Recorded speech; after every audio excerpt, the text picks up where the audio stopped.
Hello. Welcome back to the iLog channel. My name is Casey, and today I'm gonna show you how I make a song. Now, due to the fact that I'm unable to record simultaneous audio when I'm using all my audio stuff for music with the camera, you're gonna have to deal with the built-in camera audio, which is not great. Anyway, to get started in this process, the first thing we have to do is turn everything on. Just have a little power strip back there, and gets my speakers turned on, powers up my Tascam Model 12.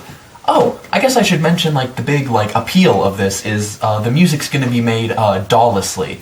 I'm going to be working without the use of my PC over there, so that's fun. Anyway, now that my Tascam Model 12 is turned on, I'm just going to turn on some other pieces of hardware. My Casio CT-S500 keyboard on the top here, and my Alesis Concert piano, which is I don't use for the sounds, but I do use because it has full 88 keys, which is nice for controlling MIDI. And now that my keyboards are powered on here, I have them both connected to a powered USB hub. That USB hub is going into my MPC One, and that is how I'm going to sequence out the MIDI from this keyboard. And my plan is to sequence the bass, the drums, and the keys all out of the Casio keyboard, and that's going to go down to the 7 and 8 stereo track on the Model 12, and then I'll have another stereo track, 9 and 10, and 6 mono tracks to do whatever overdubs I want to do for the song. And to get my MPC set up here, I have this little, I think it's supposed to be a laptop stand, but it's this little fold-out thing with these legs that come out, and it allows you to position the heights of things to wherever you want them, which is really nice for the MPC, because it doesn't have any built-in legs or anything, and the trying to use it while it's sitting completely flat is miserable. The hard part, though, can actually be lifting this thing onto here, but looks like this is going to go pretty smoothly. I have to be mindful of the USB cable, and I have a 1/4-inch cable sticking at the back of the MPC, and that's going into the Model 12 on track 4, and the reason for that is so I can hear the click out of the MPC. And this is the MPC One Plus, and I pretty much just use it as a way to sequence MIDI out of the Casio keyboard DAWlessly, without having to use Studio One or Reaper or anything. I can work without a DAW, but still sequence MIDI, which is really useful. Alright, so the MPC is all physically set. I'm just going to create an empty song for which to create this in. Now that everything's set on the MPC, I'm just getting the Model 12 set up and creating a new song file at 48 hertz, or 48 kilohertz rather, 24-bit, which is the highest bit depth and bit rate you can get on the Model 12. And the song we're going to be working on today is a song called Mannequin. I don't know how well you'll be able to read that notebook, not just because of the video resolution, but also my handwriting is terrible. But I can read it. Either way here, I'm just going to set the name of the song to Mannequin on the Tascam Model 12.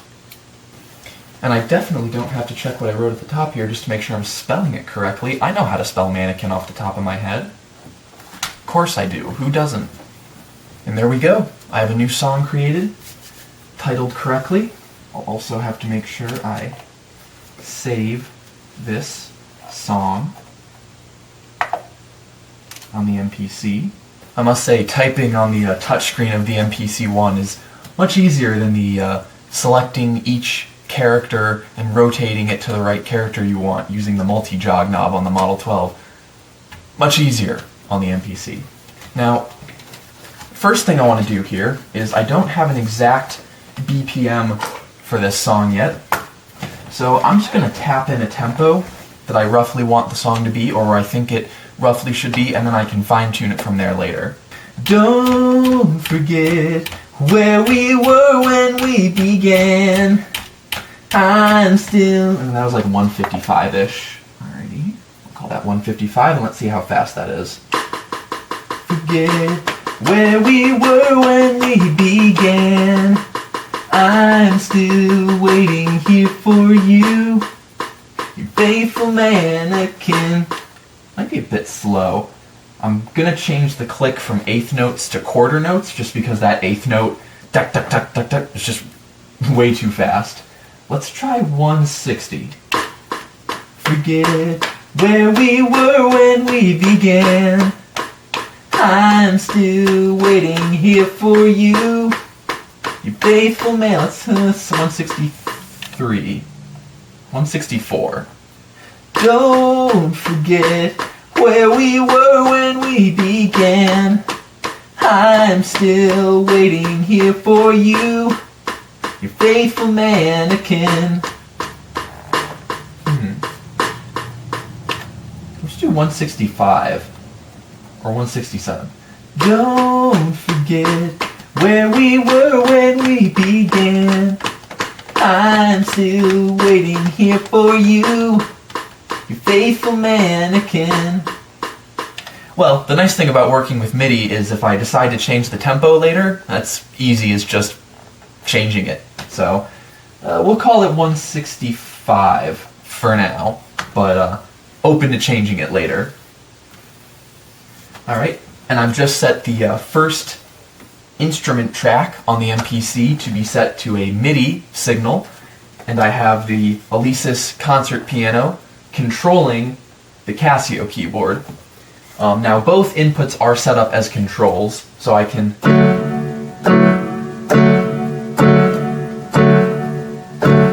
control it from either keyboard, which is nice because the Casio has some features like pitch bend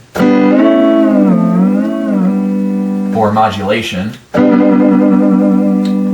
that the Alesis doesn't have, but that's the lowest note on the Casio. There's the lowest note on the Alesis. Highest note on the Alesis. Highest note on the Casio. So you just get a bit more range on the full 88 key keyboard. Whereas I think the Casio is only like a 65 key, something like that. And though I just had to figure out the BPM, I do already know the key it's going to be in, which is F major, and I actually worked out the lyrics I wrote quite a while ago, and I just came up with the chord progression last night. I may do some alterations to it as I go if I decide, oh, I think this section should have a different chord, but for the most part, I have my verse, my chorus, and my bridge chord progressions worked out. And so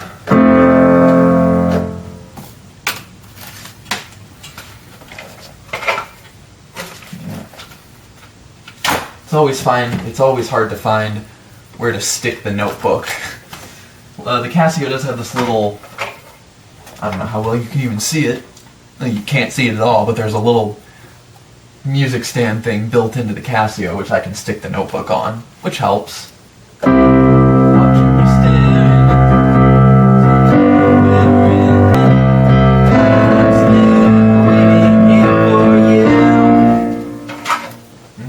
So right away I found a change I want to make to the chords. There we go. Just changing one chord in the verse. Now unfortunately the Casio doesn't come with a printed manual. However, I did print out a select set of pages from the manual, which are just the list of all the different sounds and what program change is associated with them. This is just really useful because it allows me to actually get the sounds I want. And so I think I actually want to start off with the drums here.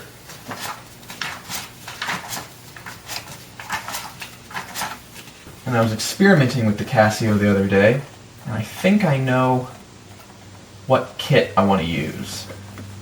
So let me just check the program change. It's also nice is there's a page of all the different drum assignments for each kit. So this kit I've selected, the Dance Set 4, doesn't quite follow all the general MIDI drum standards. Instead of like the kick and snare on C and D and then everything going up from there, toms, hats, whatever, all the percussion standard across. It actually has like multiple sets of kick and snare kits starting at different octaves of C and D. So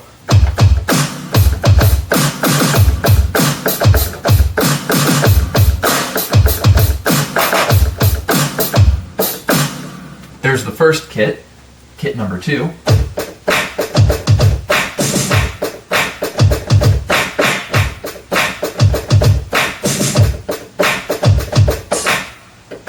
And then kit number 3 here at the top.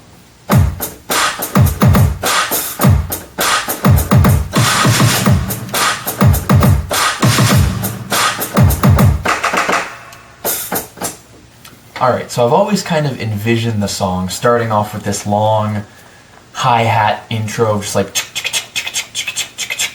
so I think I'm going to start programming that in, and I'm going to have it where the bass starts coming in underneath that, and that'll be like the intro to the song. Let's just do 8 bars. Maybe a little more than 8 bars. Let's do 12 bars.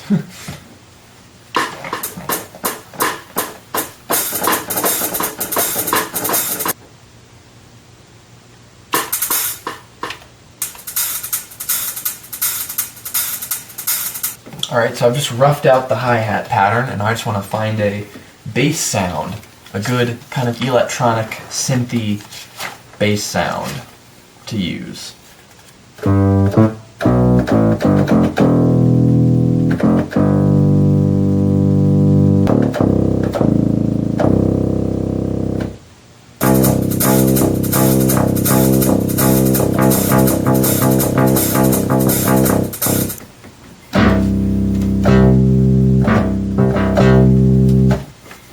Alright, I think I found the bass sound that I'm happy with.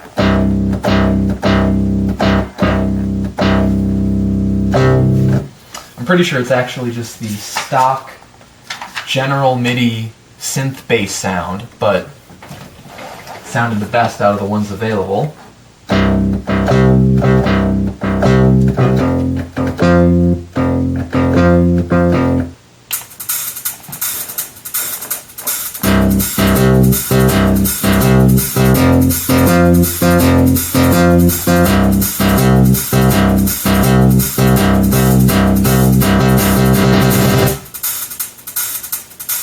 Ooh, that's actually really cool.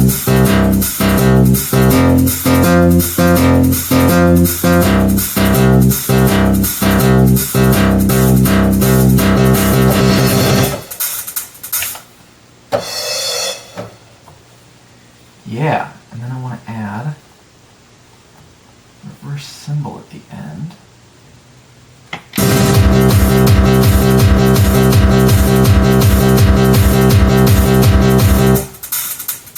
So now I think I want some kind of pad or strings. Let me see what I can do here. Maybe even like synth strings.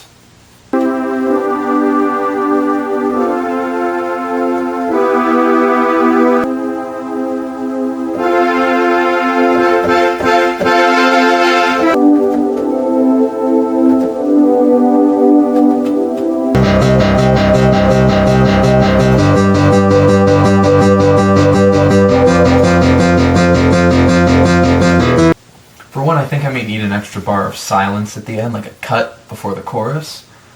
But I think the string pad sound thing needs to cut more, because right now it's kind of disappearing more than I'd like it to. So let me see what other things. I could go with a synth, like choir sound.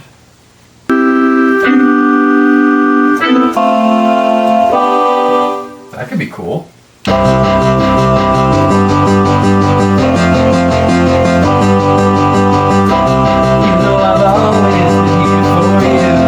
I'm going to record in this part instead of writing it in, just because it'll be a little bit easier, and then I'll clean it up a bit afterwards. Let me actually make sure my...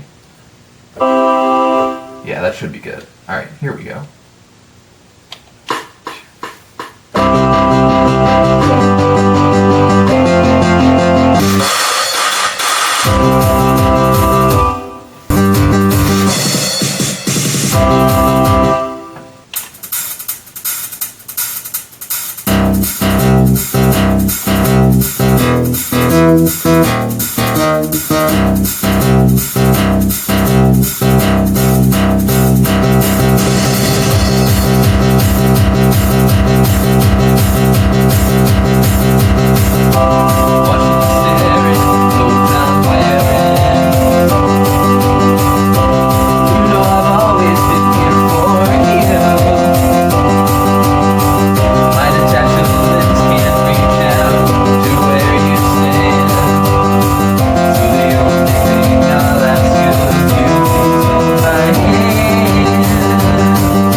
now that I've got the main verse pattern worked out, it's time to break for lunch.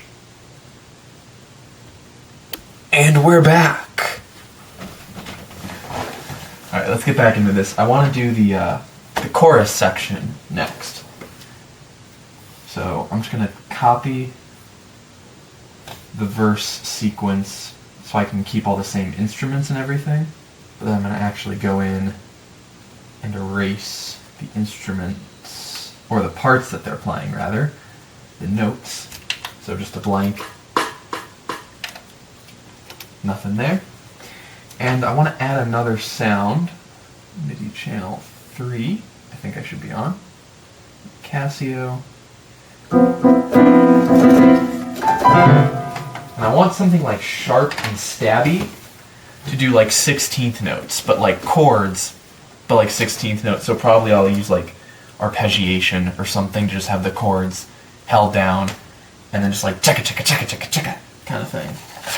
So there are a couple like synth, like more electronic-y sounds that can do that. I was thinking maybe a clav, but I might try this 8-bit arpeggio sound, which I've used before. That's 80, and then 9.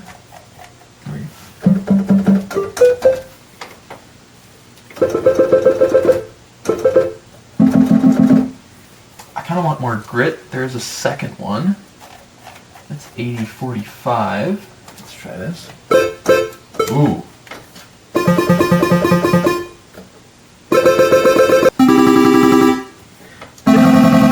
Ooh, that's cool.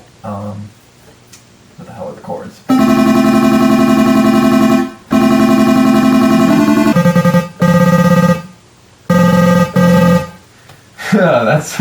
that might be too much.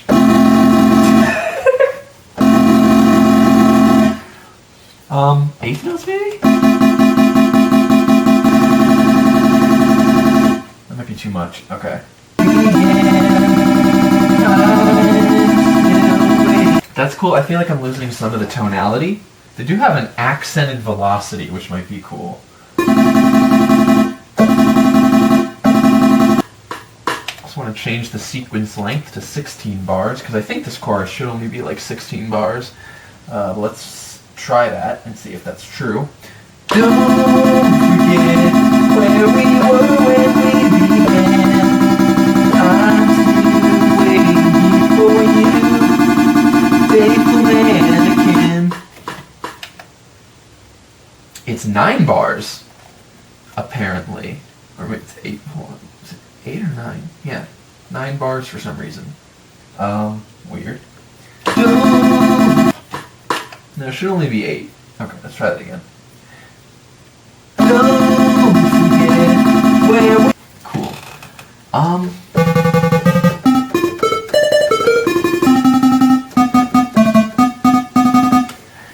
I don't know. I want... There's 80 and 8. I don't know if this will be better. Ooh, actually.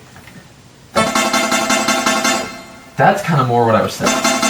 It's brighter and it's like less mid-rangey, so it's a bit more hollow, which is kind of fits in better with what I wanted. Where we were when we began, I'm still waiting here for you, faithful mannequin. Saw arpeggio 8, arpeggio. Ooh, that's too soft. Yeah, way too soft. Sine lead.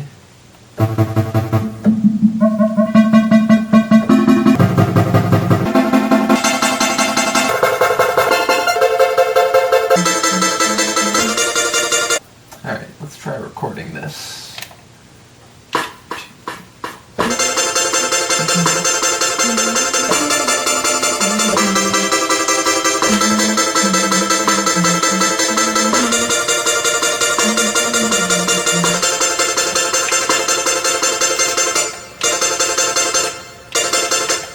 Yeah, it did the wrong thing. Can I change the accent pattern? Because would be much easier if I could. Oh! Match mode reset. Oh wait, does that change?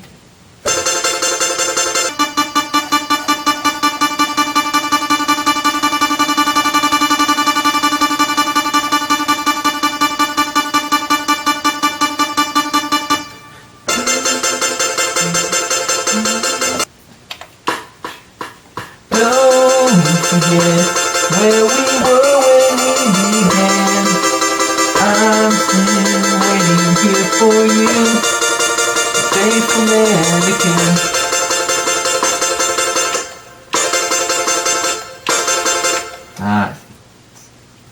Grabbing those extra notes at the beginning. Let's get rid of those. There's some amount of like delay to the chord changes that I want to change. Like the chords aren't changing exactly on the beat or on the bar line, so I want to change that.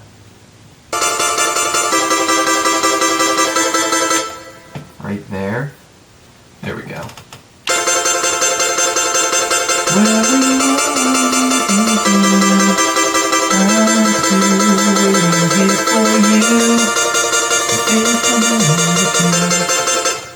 Awesome. Let's do the bass. Starting on an F. I'm not sure if I want to do necessarily the same eighth note thing with like the doom doom doom doom doom doom. What we did here. That could be an option. Just.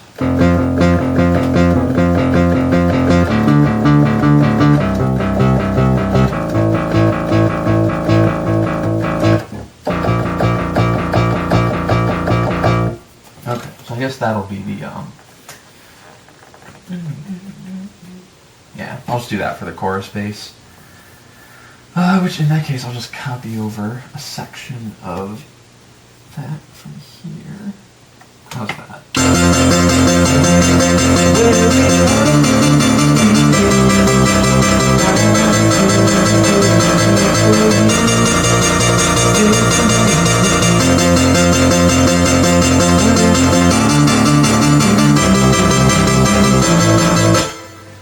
That's right, I also need to add in some tubular bells, which should be on MIDI channel 4. That's where I have room for that. And where are tubular bells? Because I want there to be a sort of bell thing that follows, there's sort of a little descent in the vocal melody in the chorus. Were when we began. And I want to have the bells go dum dum dum dum dum. And then I also want them to kind of continue past it in descending, but I kind of am unsure if I want the tubular bells to do that, so like dum dum dum dum dum dum dum dum, or if I want like the first half to be tubular bells and then an electric guitar that I'll record later with like an actual guitar will like finish the line. So the bells will start it and the guitar will finish it. We'll see. I need to figure out what specifically I want that like ascent or descent to be like. Where? There we are. 1432. And if you're wondering what those numbers are, that's just the program change numbers. So you have program change. So for instance, tubular bells is program change 14 and then bank select 32. There's also a bank select LSB, which I assume is like low thing, but that doesn't do anything from what I can tell. It claims that you can go 0 through 64, and so maybe that changes like the reverb or something that's attached to it. I think it says somewhere on here, but I never have utilized that. Oh, when 64 is received, the chorus delay and reverb type changes to match the tone. There is no change when 0 is received. Okay. Noted. I'm definitely going to remember that. They sound like church bells. I think I was supposed to go 31, not 32. No, they're 1432. That's Play Me Be Tubular Bells. Oh, that's definitely church bell. Kind of weird thing about this tubular bell sound is it doesn't have a mute. It's like always sustained, and to be fair, the only tubular bells I ever used were in high school in the band, but we had like a pedal on them. We could like mute them and then unmute them. Not that you'd really ever want to hear a tubular bell muted where it just goes dong and doesn't really sustain, but it was useful for, you know, blocking out notes. But I need to figure out this sound line, which I think it starts on. Yeah, it's just that. That's too high.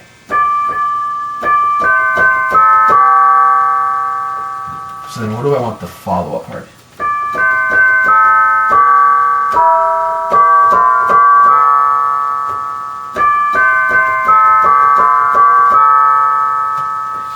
When we began. Okay, so where's that gonna fall?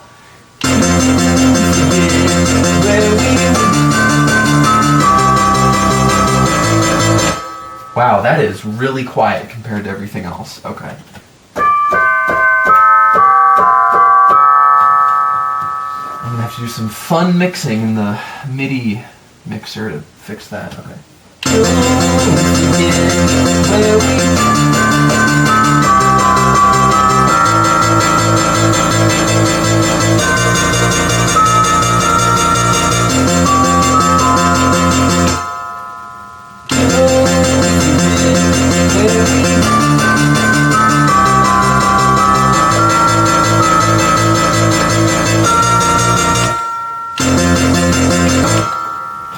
So that's where I'm having difficulty figuring out, because I kind of want that to just be the bells, and then have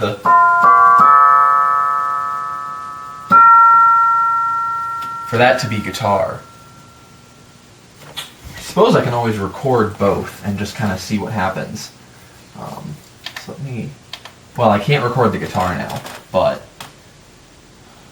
this is where it gets tricky when you're working DAWlessly, is you have to like make these decisions early on, because it's not like working in a DAW where it's like, well, if I don't like it, I'll just cut it later. You know, once all this stuff from the keyboard is mixed onto one channel and I've recorded it to the Model 12 and I can't, you know, edit the MIDI anymore, it's kind of done. So, you know, I have to think carefully about these decisions, which is kind of why I like working DAWlessly. There's an element of like, make a decision and then move on. You can't, you know, futz with all your decisions forever and ever. You have to like just make something, and if it ends up being a mistake, then you just live with it. Or you change it and then you have to like redo the whole song. Alright.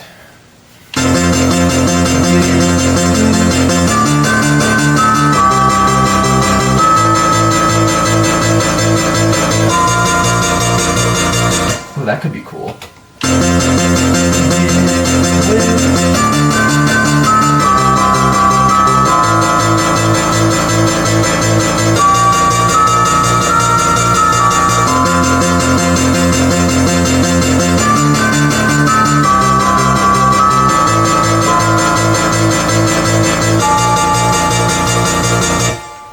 Yeah, I think I want that to be split between the guitar and the bells.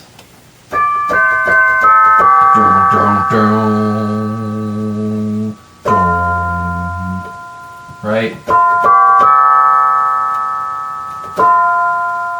I mean, I could probably pull up like a quick and dirty MIDI guitar sound and just kind of demo that idea.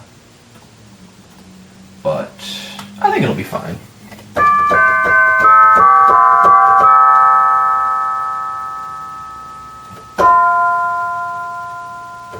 But that does feel more complete. It does feel more complete when I do it that way. These are the tough decisions.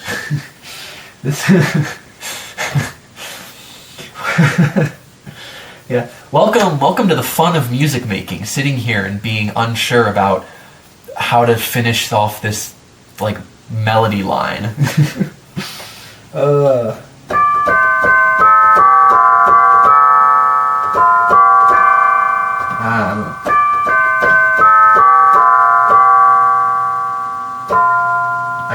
I could do that.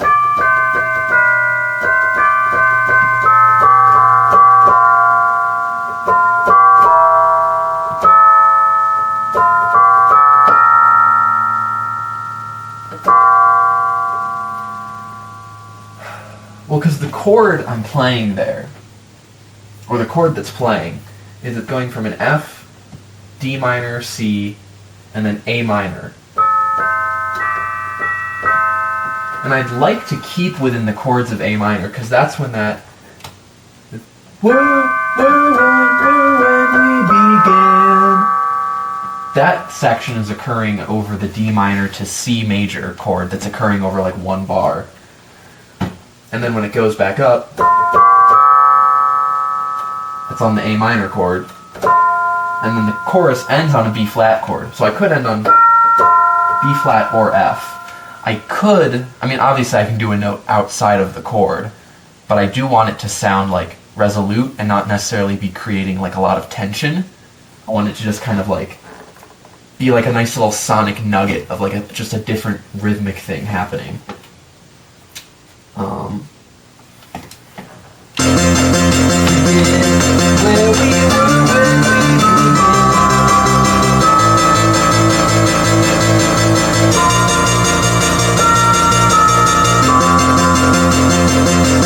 There's an option. I could do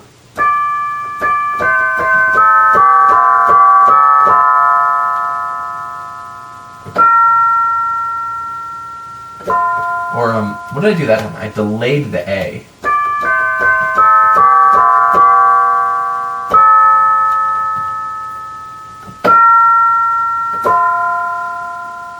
That could be cool, but that feels too busy. And I feel like my intent with that bell line is to just have it emphasize the "were when we began" lyrics. And then stop. Doesn't need to do anything more, right? Because it's just going to get in the way. But then I do want the guitar to pick up that line and then go.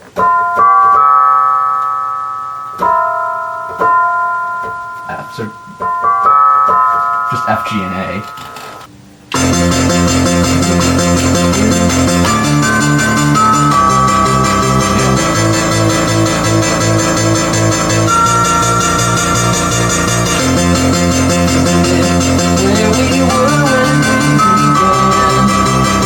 Where we were when we began, I'm still waiting here for you. Yeah.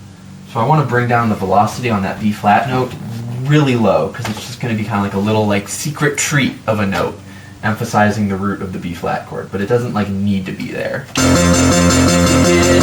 Where we were when we began, I'm still waiting here for you, faithful mannequin. That's pretty cool. Alright, and then drums. What are the drums gonna do? So because I have that synthesizer doing the 16th notes, I don't want the drums to be doing 16th notes. I think I'm going to have them do like or the hi-hats. I don't want the hi-hats doing 16th notes, because before the hi-hats were doing kind of a 16th note. It's more 8th note. 1 and 2 and 3 and 4, and a 1 and a 2 and a 3 and a 4 and a 1 and a 2 and a 3. That's 16th notes.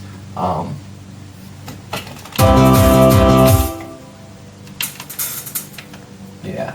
So I want the hi-hats to change up here. So probably like a wrong note.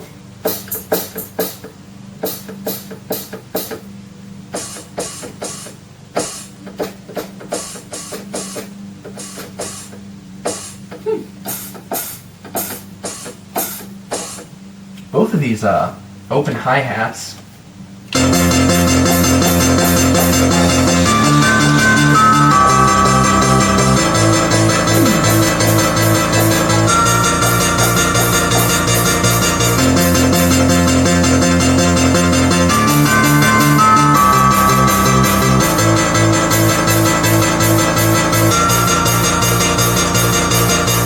starting to get a little bit warm up here, so I need to turn on my air conditioner, so apologies, it's going to get a little bit noisy in the background.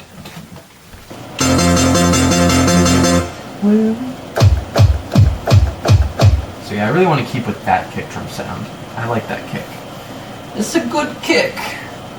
And I may even leave it at full velocity for this chorus. I was taking it down for the verse and stuff. Maybe I'll even supplement it with this other kick.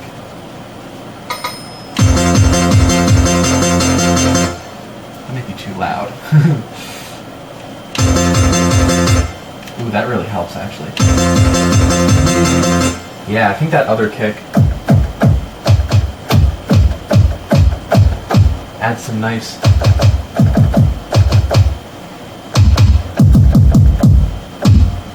yeah, that adds some nice beef for the chorus and keeps the chorus sounding different than the verses, which is important. Where did that... This is fun. I've noticed sometimes when you copy and paste things in the MIDI piano roll editor, it'll do this super duper fun thing where it'll paste it on a different note and like transpose it. I don't know why. But that's fun.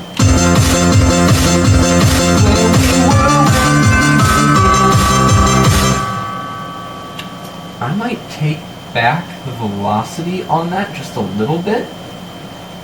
It's a little loud.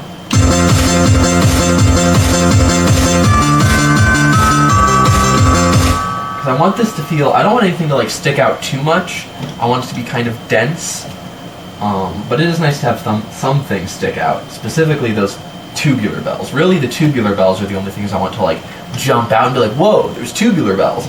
Everything else I want to just be like a bed of like dancey kind of sound. Yeah. See, but when I paste in these hi-hat notes, they paste in at the right pitch. So why the other ones don't do that, I don't understand. But there we go.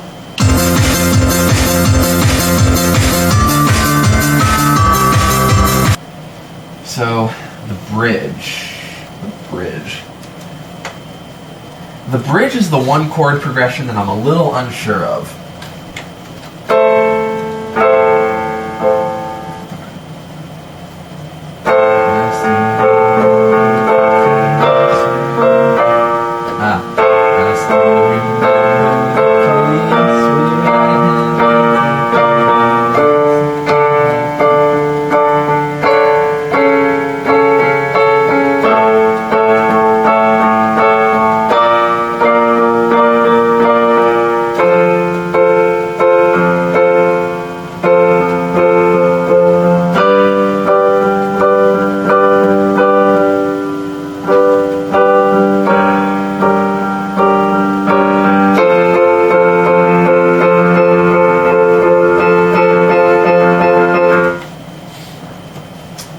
So I mean, that's okay, I think. It's probably going to be another, what, 16 bar, 8 bar sequence. Might be 16 bar because it's about double the length of the chorus and lyrics. I still remember. I need to work out that melody too.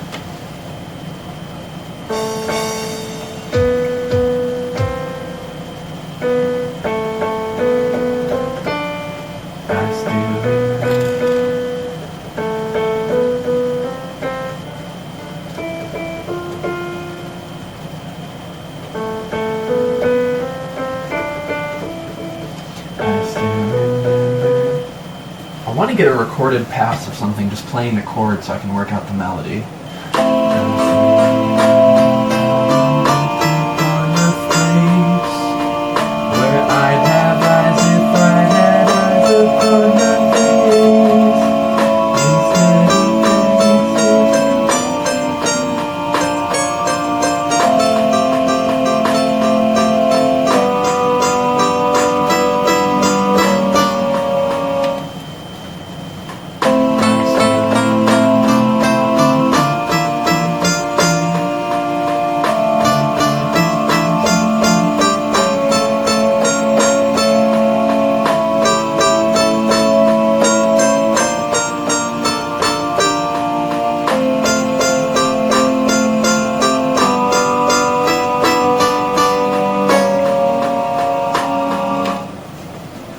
somehow we have to get back into...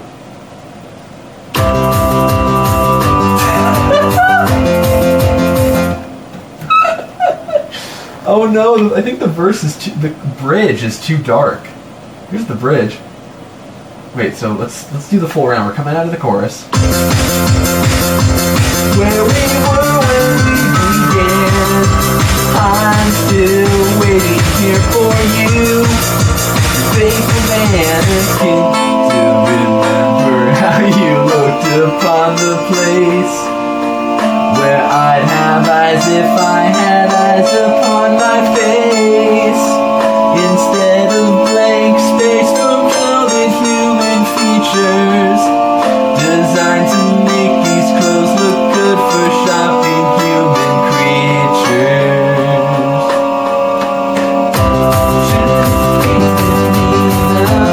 You know what I need? I need the bass line, because I think the bass line could have the energy. The problem right now is that it sounds dark, both because the chords are really dark, the melody's kind of dark, and the melody's literally just like riding up a scale slowly, but it sounds really dark. And I think the problem is it just needs like the beat. It just needs the energy of like doom, doom, doom, doom, doom, doom. Because without that, it sounds really, really like what just happened. And so I don't know if I want to keep the same like...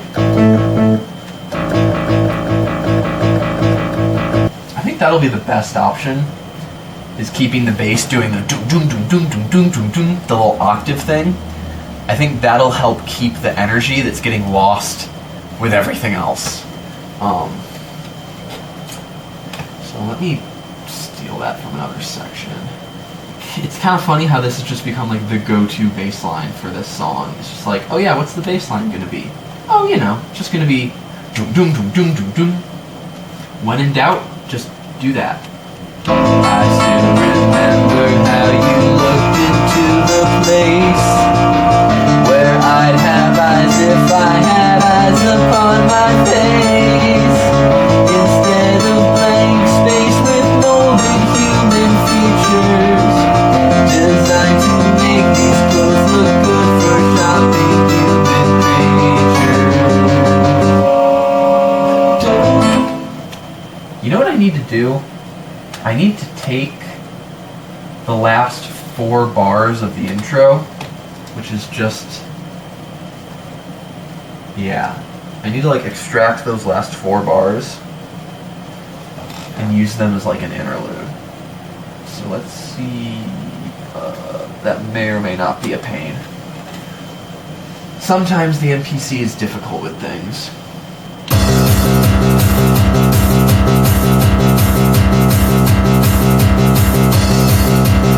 Perfect. There we go. There's the interlude. Isolated. Cool. I've had times where that hasn't gone as smoothly. Sometimes it likes to like delete the bars, but then it shifts everything around so the bars that you wanted to keep aren't, the sounds aren't right or the notes aren't right. It's weird. Anyway, I might have the tubular bells play the bridge melody during that part. Also, listening back to the chorus, I think I want the pad in there.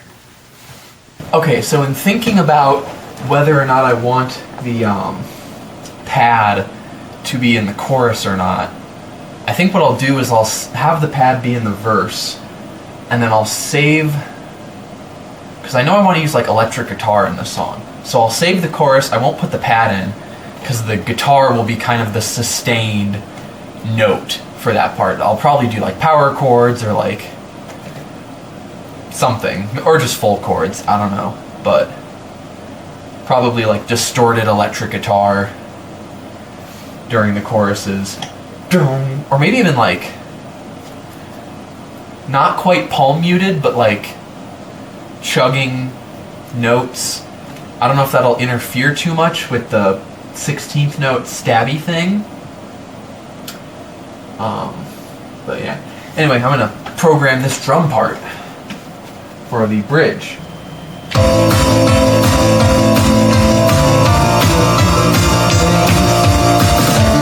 I'd have eyes if I had eyes upon my face,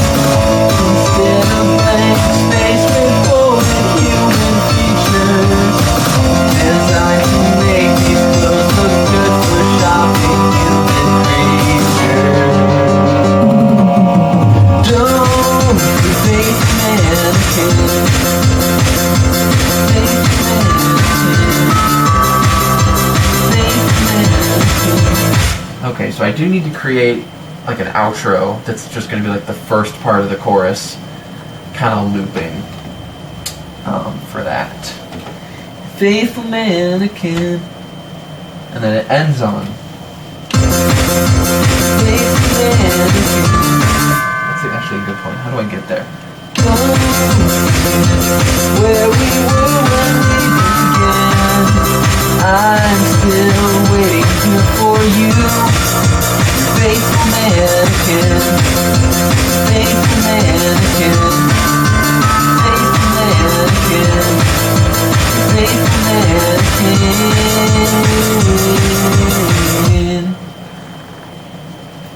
That could be an option, but I want to have it be its own sequence. I also think the transition from anything to the bridge sounds really weird. Like I need a fill after the bridge, or I need a fill after the chorus, or a fill at the start of the bridge pattern. Some kind of little just like 2-bar transitional thing. I mean the chorus, so it always goes from the chorus to the bridge pattern. So it will always go from a B flat chord to an A minor, and then it rises back up to a B flat again. So not really, that's the drum sound. Not really a lot I can say. Faithful mannequin.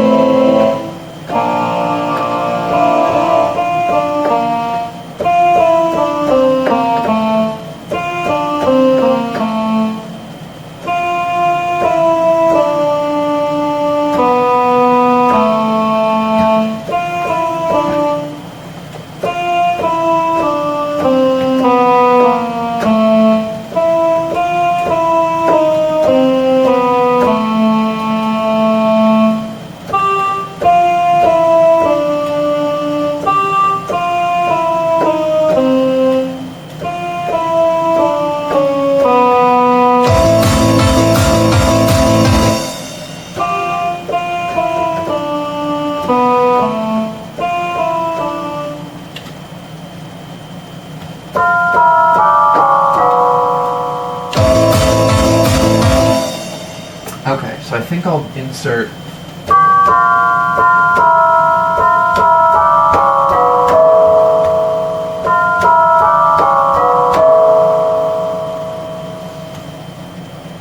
what if I got a bit quirky and just threw a random bar of 5/4 in here?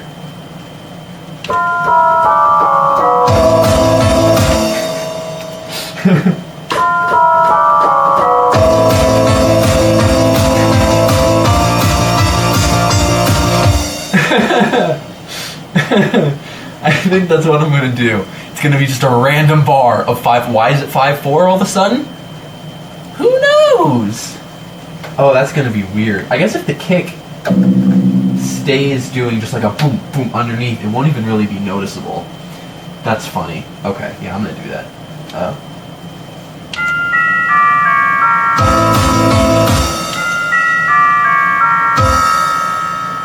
So coming out of the where we were when we began, I'm still waiting here for you.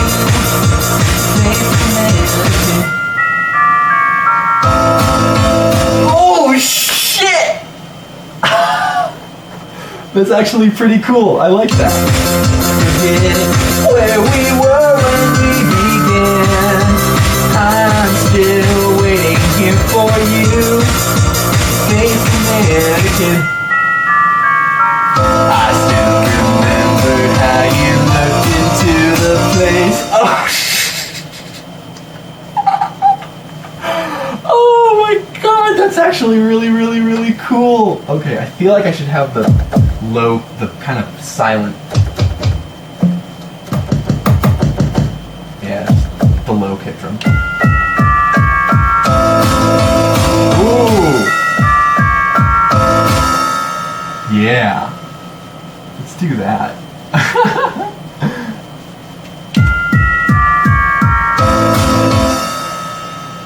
But quiet.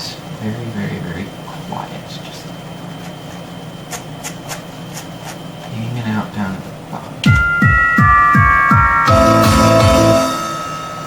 Even quieter than that.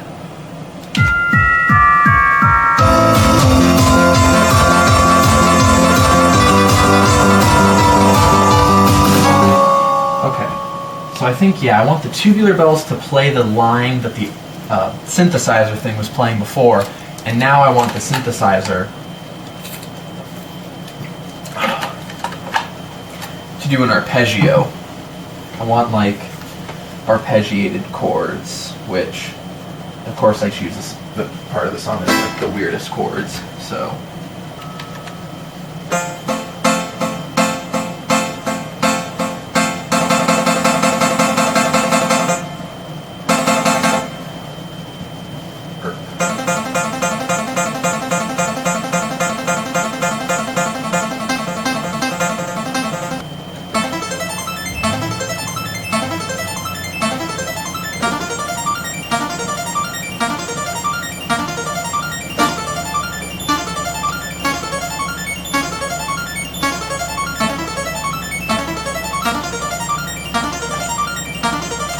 That's cool. I like that. So, how's that sound with everything else? I think I need to make the velocity a little bit higher.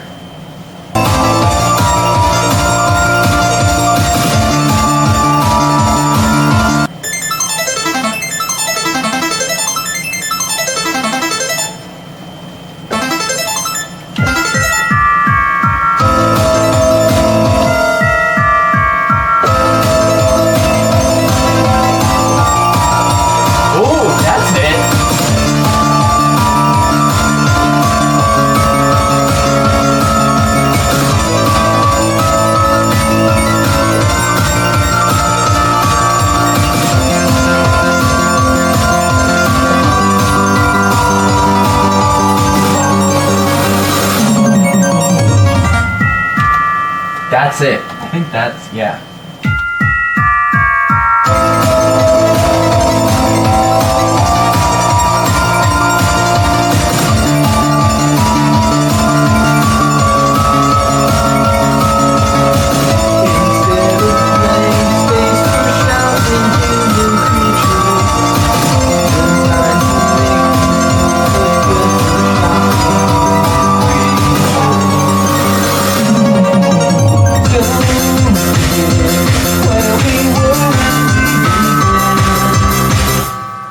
Sick. Okay. Other than the outro, I think I have most of the sections done. Just want to run through and see what I need.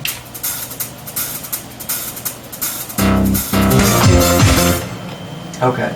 So I need to duplicate the chorus sequence for the outro. And then I just need to like modify the chords. Which is going to be a little bit tricky, but you know. We'll make do here. I guess I'll just vamp on F.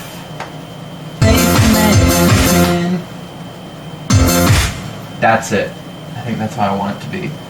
I do need to get rid of the tubular bell thing. But maybe I can add something else in.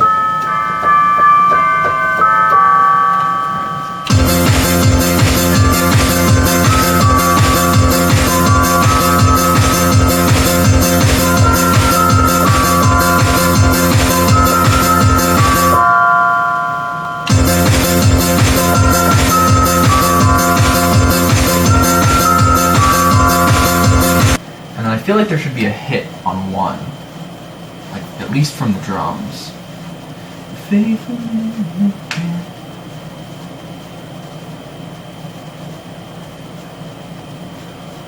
Just like an acknowledgement of where the one is.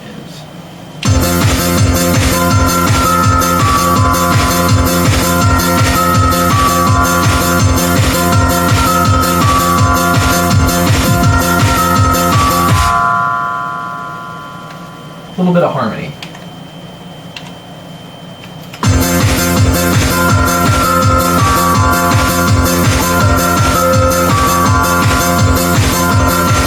And then I want this last note to just extend out just a little bit further.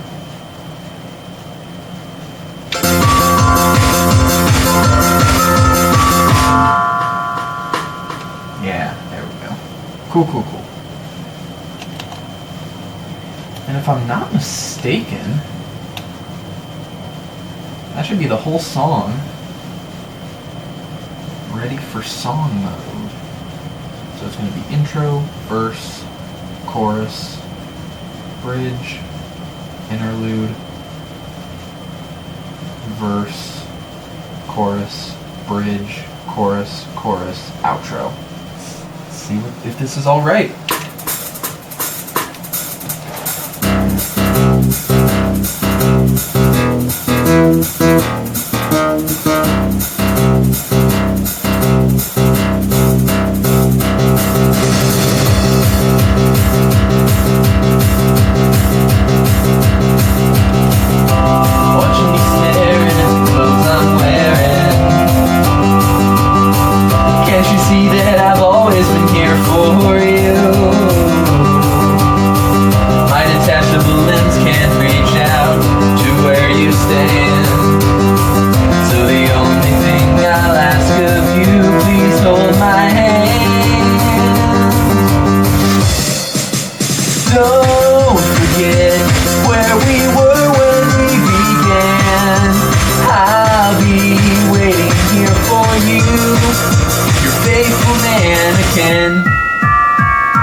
Yeah, I think that's it.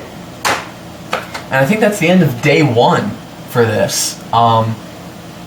Partially because running out of space on the SD card there, but also because I think that's a good place to be for the first day's work. I have the song structure complete and the MIDI backing instrumental. Tomorrow I'll record that in to the Model 12 and I'll add in guitars, vocals, whatever other overdubs I feel are necessary.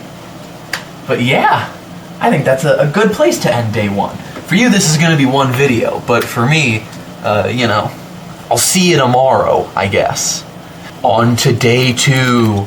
Whoa!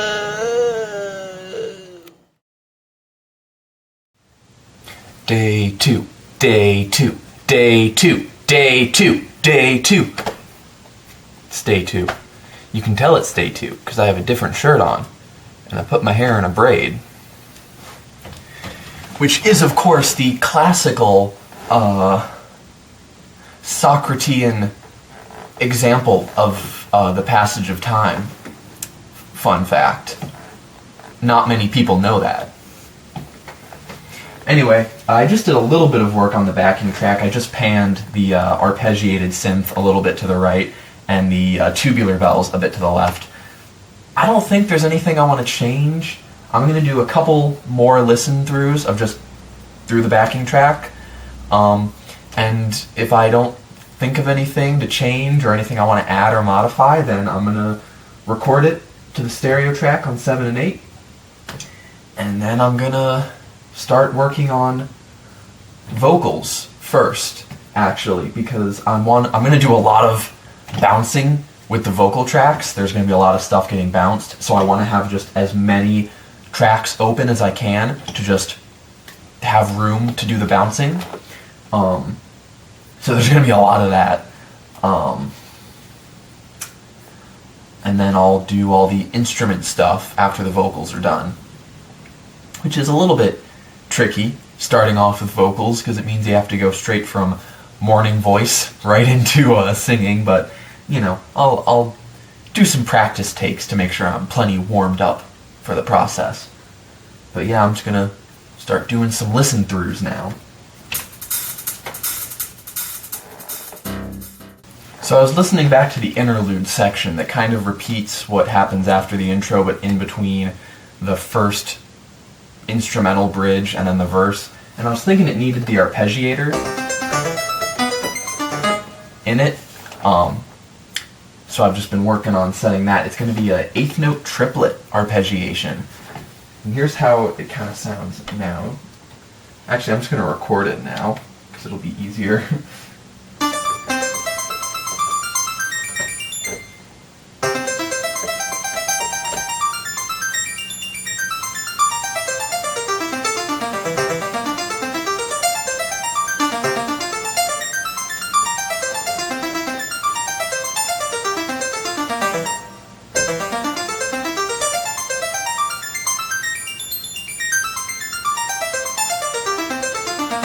So I'm doing like a full C13 chord,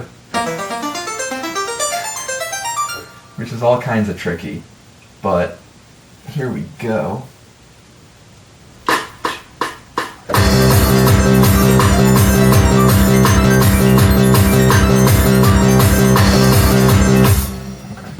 cool. And let's see how that fits in with the whole song.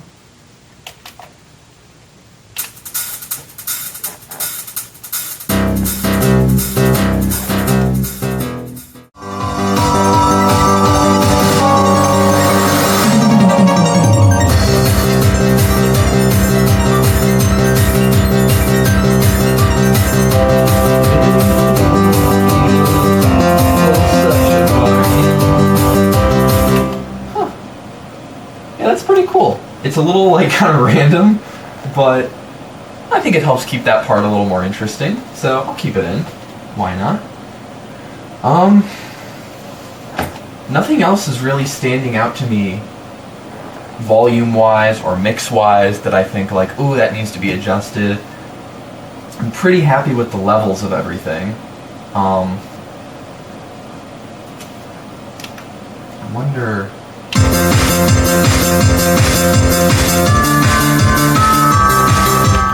Yeah, I mean, the bells are a little loud, but I think that'll help because in a mix, the bells are never going to be loud enough. And I feel like, especially once there's guitar over top, that's like the tricky thing with this kind of style of doing things, is I'm creating this stereo mix here of this MIDI stuff without the rest of the arrangement being done, so I have to be very cautious of, like, levels, because obviously in the end there's going to be, like, distorted guitar playing, and there's going to be vocals, and so it's, you know, you're mixing before you're really done, which can always be tricky. But yeah, I think it sounds good, and I think I'm ready to commit it and record it. So let's do it. So I'm in song mode, play it from the start. The 7 and 8 track is primed and ready to record, and on the Model 12 I'm going to click the record button. Here we go. I'll give a couple seconds of space.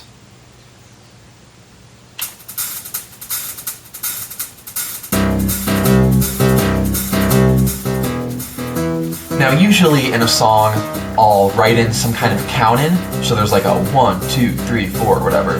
But because this song has like that instrumental intro with the hi-hats, I don't really think it's necessary to have a count-in, because the intro kind of counts itself in. It just starts as an instrumental, so I'm not really worried about that. I don't think I'm going to have anything else playing in the intro, so it should be fine.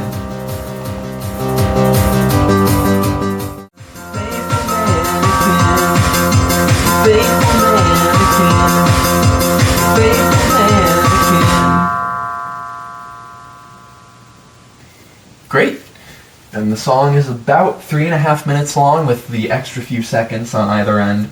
Probably about like 3 minutes 15. That's pretty good. Yeah, pretty happy with that. So now that track should be recorded. So I'll just listen back to it here to make sure.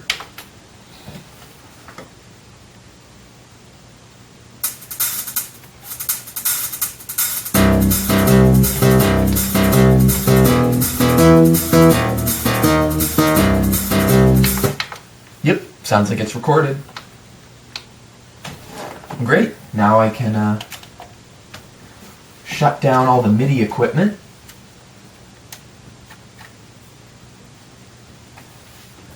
And I can start getting set up to record vocals.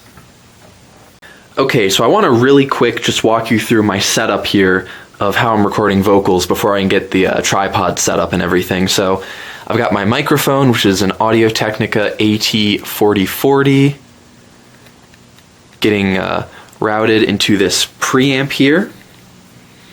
And this is a preamp I actually made in the audio electronics class that I took when I was doing a recording program.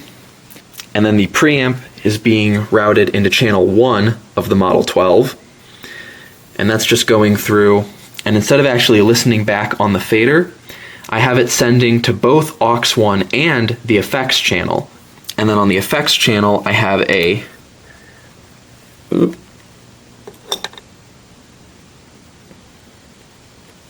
chorus effect. Hopefully you could see that there. And then I also have the effects routing to aux 1, which is a function of the Model 12. You can send the effects channel to aux 1, which is what I'm doing. And so both the vocal that is dry and the affected vocal are going into aux 1, and aux 1 is being plugged into channel 2, and that's actually what I'm recording. So I'm recording an affected signal, and the reason I'm doing that is because, you know, I only have so many tracks, and so I don't have room to just, you know, have a bunch of vocal tracks and then do all this later. It's much easier to just record it affected, and that way I'm saving room on tracks, saving time from bouncing later, you know, and everything's just good to go. So yeah, that's the vocal chain, but that's only going to be for the choruses. The verses aren't going to have the effect on them, and the bridge won't have any effects.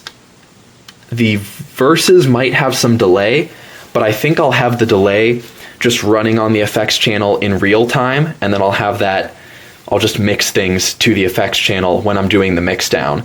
I don't think I'll record the verse vocals with the delay, because I think a lot of things, both the vocals, the chorus and verse vocals, are going to have delay on them. So I'll save that for mix down. But I think the bridge vocal is going to be completely dry. I just want that to be like in your face, dry, and not sound far away. So yeah, let me get the camera repositioned, and then I'll start laying down some vocal tracks. Oh, and just one other neat trick.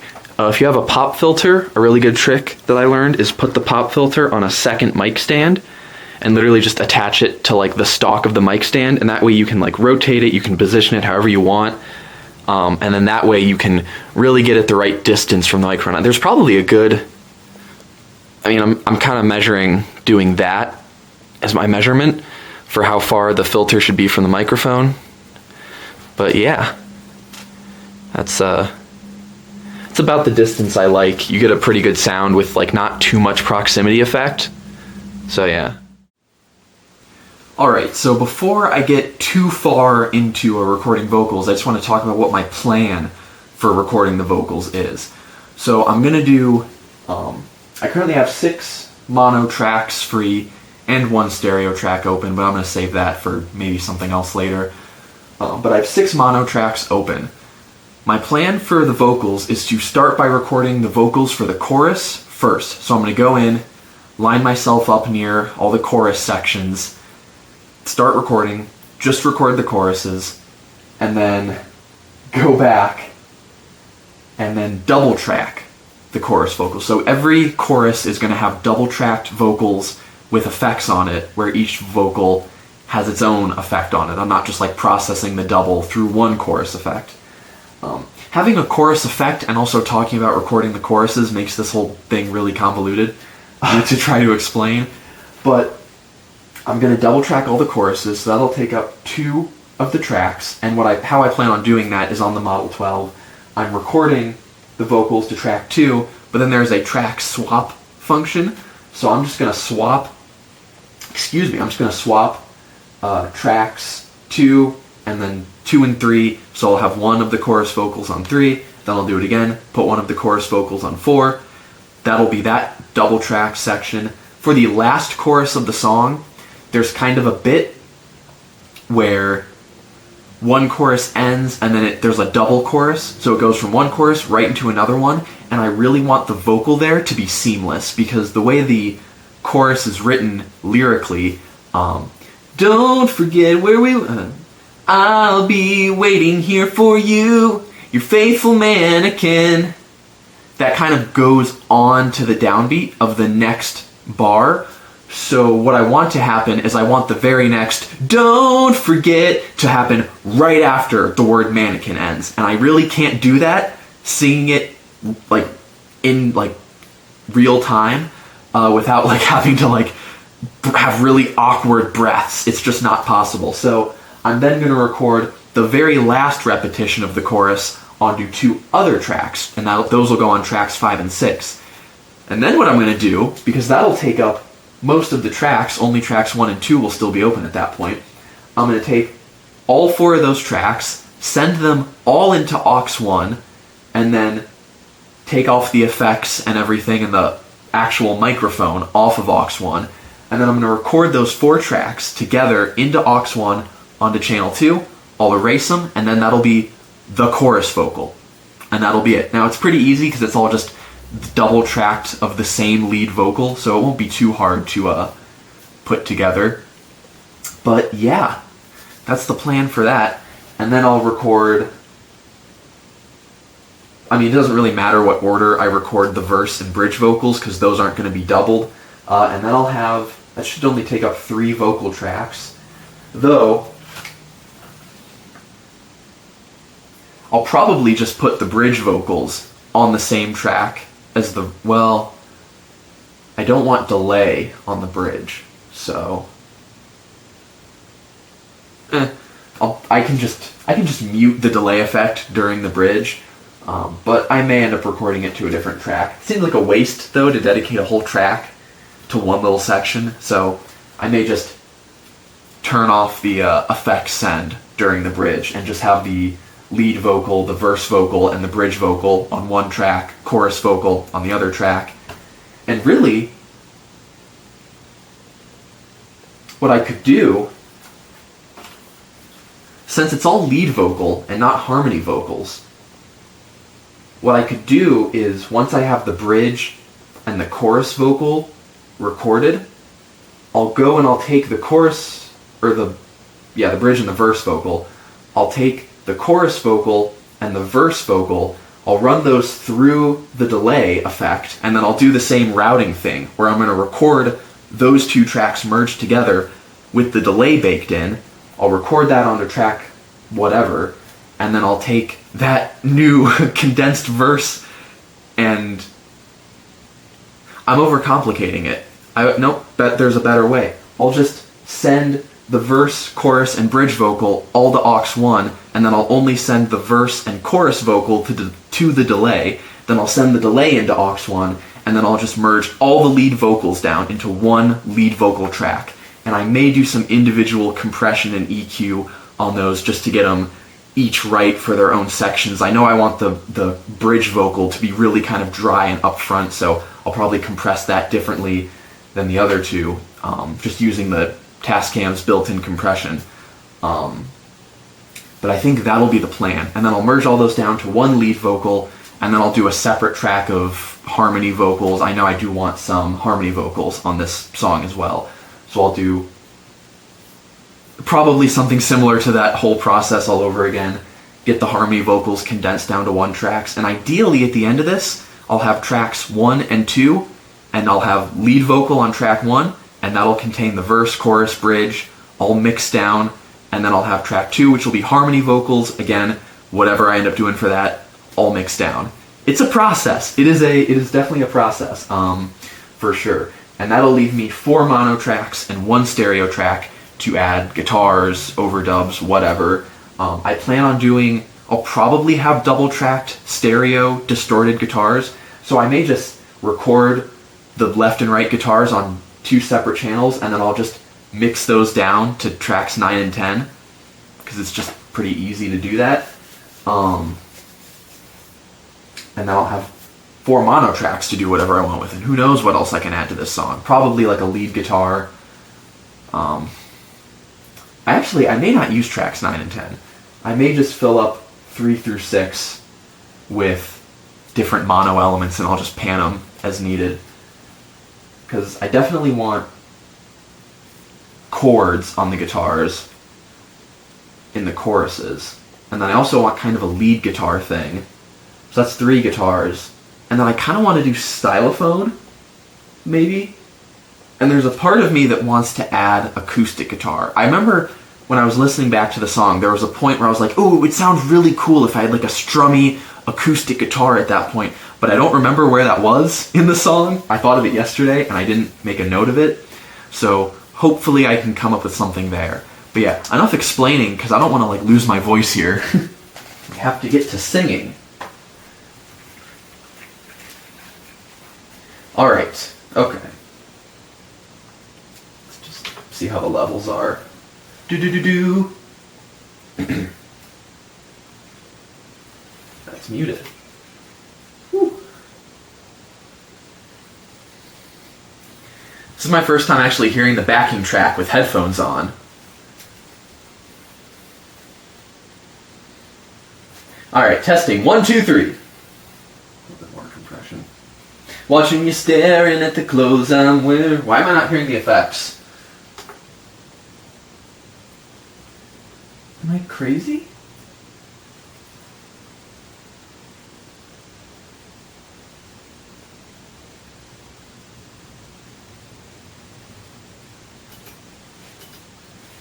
It's like the effects stopped working. Wait, no, there it is. I'm hearing something in the effects. Testing, testing. 1, 2, 3. 1, 2, 3. 1, 2. Testing, testing. 1, 2, 3. 1, 2, 3. 1, 2. 1, 2, 3. 1, 2. 1, 2, 3. What the hell?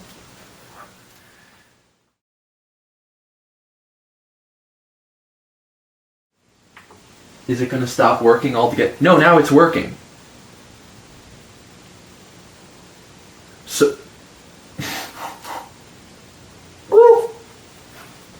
So now it's working, and it's oh my god.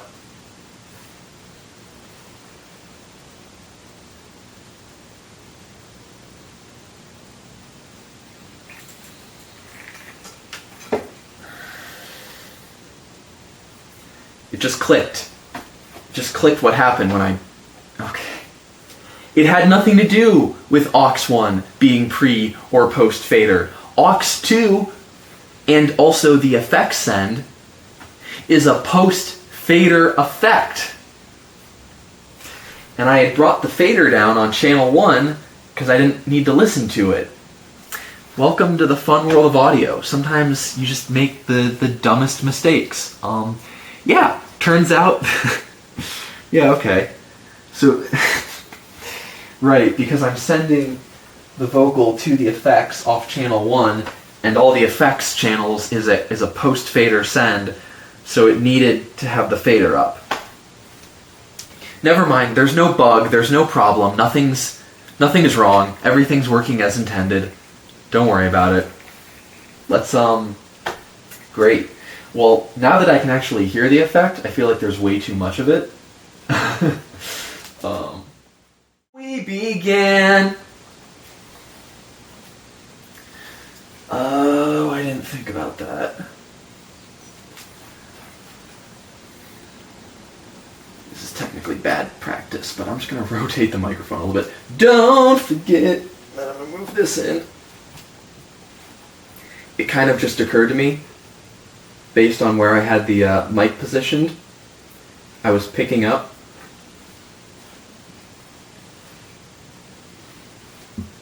the way the mic was angled. It was angled into like the open part of my room. Now it's a little more angled towards the walls here, which have some cheap, very cheap and very bad acoustic foam on them. And hopefully that'll make it a bit better. Didn't even occur to me. It didn't even occur to me about that. Okay. Don't forget where we were when we began. Honestly, I'd like to get a multi-pattern microphone at some point, because recording in figure 8 and doing side rejection, and like both of these walls are treated with the cheap panels, that would be really nice. Even it'd be picking up back there. There's not really much to pick up there. Side rejection would be good, because it's all just room out over there untreated. It's a converted attic space, so it's a bit awkward shaped. Okay. Didn't even. All right, let's try this again. This is going to be a real take. And I'm going to wait for that car to go by outside, because I can hear it. Don't forget where we were when we began. I'm still waiting here for you. Your faithful mannequin. Your faithful mannequin. Your faithful mannequin. Your faithful mannequin. Your faithful mannequin.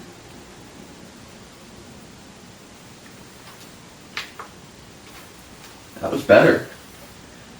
That was much better. Let me just listen to that. Alright, so what I'm doing right now is I'm just... Actually...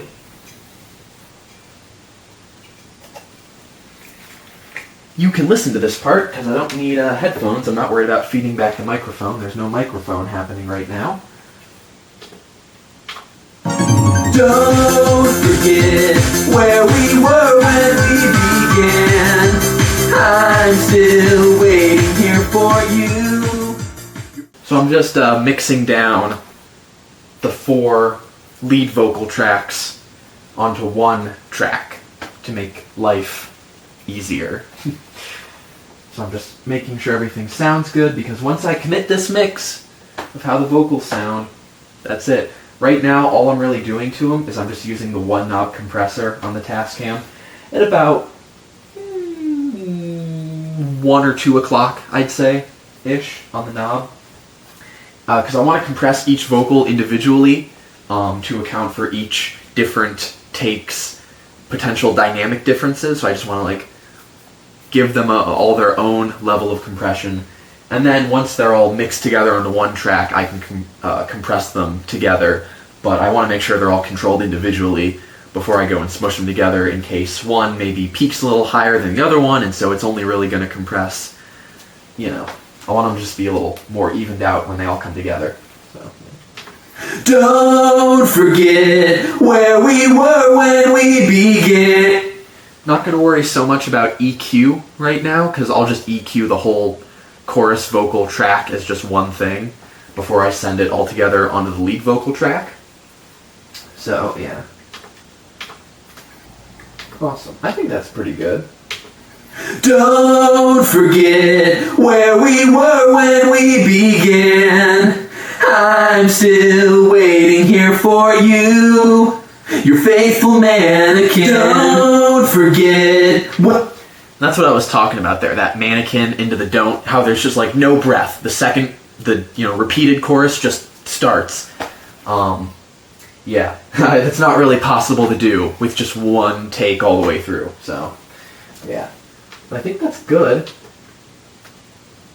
So I'll just go and I'll just record this whole thing I'm just sending all 4 vocals at pretty much equal level.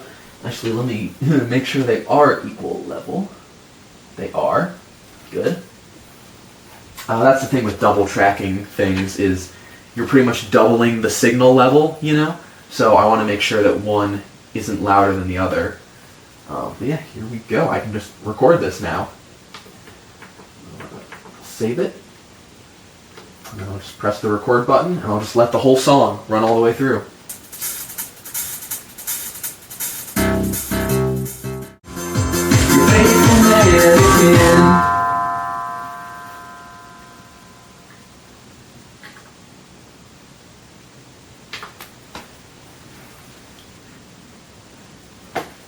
And I'm just going to quickly verify.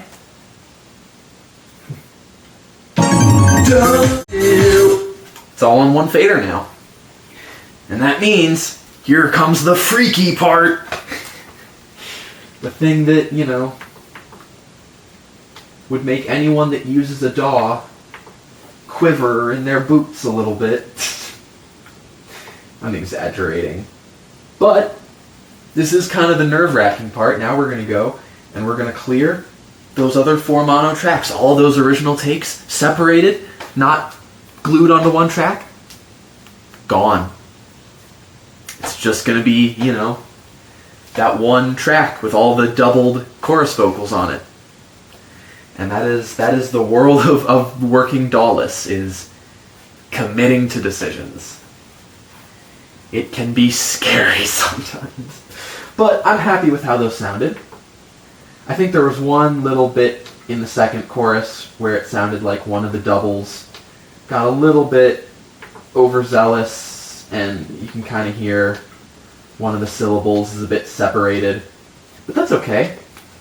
We can leave those kinds of mistakes in, you know, because they're not gonna make or break the song. A little thing like that, you know, isn't going to be the thing that determines whether your song is good or not. The song being good determines whether the song is good, not whether there's a slight bit where you can hear the double vocals don't hit a syllable at the same time exactly. Whatever. You know what I mean?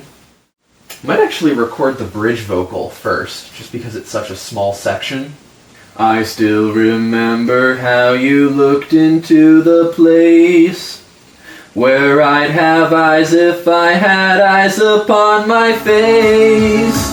Instead of blank space with molded human features, designed to make these clothes look good for shopping human creatures. Yeah, I think that's pretty good. I'm gonna send that over. Whoa, bumping the microphone. I'm gonna swap that onto track 3. There we go. Let's see if it worked. It's actually overall a little quiet, so I'm going to normalize that track to -3 dB. And see if that creates any change or not. Nice. That helped a lot, actually. Alrighty. And now it's verse time. Verse time, time for the verses. I'm not sure if I want to double track the verse or not.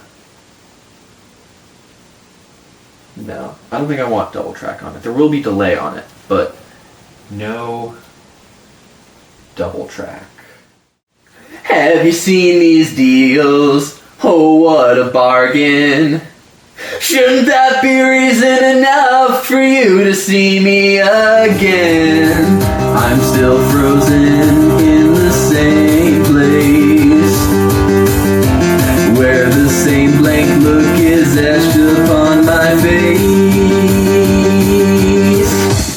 Awesome. Well, I think that's that for the verse, or the lead vocals, anyway. So I just plugged the aux 1 cable send into channel 4 instead of channel 2. And now I can get started on mixing these vocals and then getting them sent over to aux 1, and then they'll be ready to mix down onto one channel. Faithful man. Don't forget where we were when we began. All right, I think I'm ready to go here. So this is the fun part, is when you do a sort of bounce like this, a mix down, you have to really perform it in real time. So I'm going to be muting and unmuting the channels as I go here. In fact, that would make a good camera angle, wouldn't it? 1 second. Hey, there we go. Different camera angle. All right, here we go.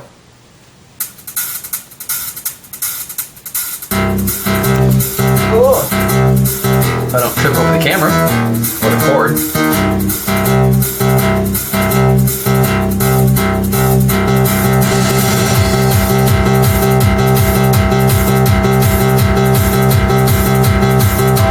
Watching you staring at the clothes I'm wearing. Can't you see that I've always been here for you? My detachable limbs can't reach out to where you stand. So the only thing I will ask of you, please hold my hand. Don't forget where we were when we began. I'm still waiting here for you, your faithful mannequin.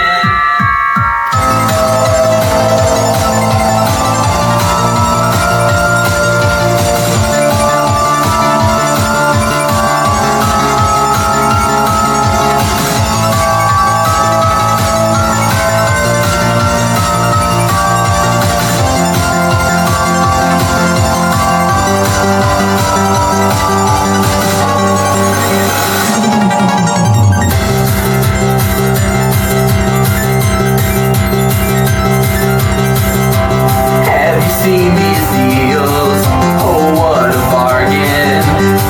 Shouldn't that be reason enough for you to see me again? I'm still frozen in the same place, where the same blank look is etched upon my face. Don't forget where we were when we began. I'm still waiting here for you, your faithful mannequin.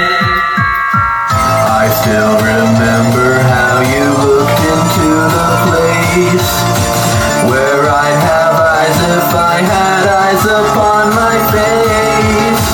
Instead of blank space with molded human features, designed to make these clothes look good for shopping human creatures. Don't forget where we were when we began. I'm still waiting here for you, your faithful mannequin. Don't forget where we were when we began. I'm still waiting here for you, your faithful mannequin, your faithful mannequin, your faithful mannequin, your faithful mannequin, your faithful mannequin.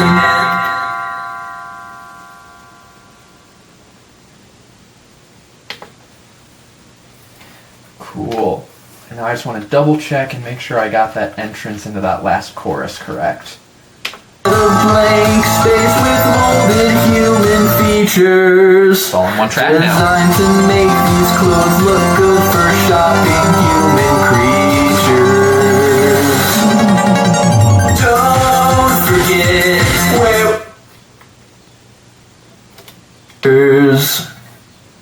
Don't forget where we were when. Nice. Just gonna give this a quick listen to. Your faithful mannequin. Nice. That sounds good. I think. So now we do the thing again. We're gonna delete